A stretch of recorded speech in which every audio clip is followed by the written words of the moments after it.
The famous sails of the Sydney Opera House, these days so often shrouded in smoke, are now a canvas carrying messages of thanks to the firefighters who've battled the bushfires, some losing their lives. The latest victim, a 60-year-old forestry worker named Bill Slade.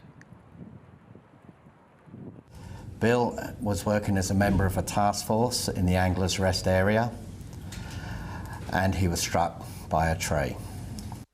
The bushfires have left many so-called killer trees waiting to fall.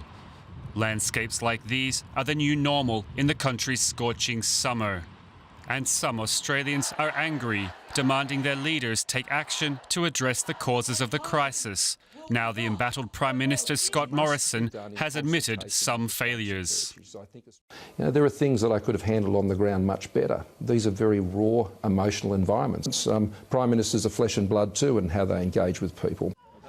Engagements like this, unwanted handshakes and cold shoulders when confronted by critics.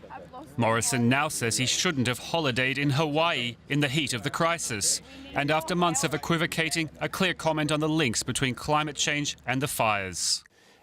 Climate change, it is the government's policy, has obviously impacted on the longer, hotter, drier summer seasons, and that's the advice we've received, and that is not contested. That is the position of the government.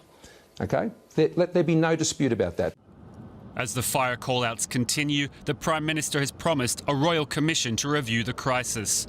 But there's no announcement of any change to the country's carbon emissions targets or its reliance on fossil fuels. Some Australians want to see more substance and less smoke.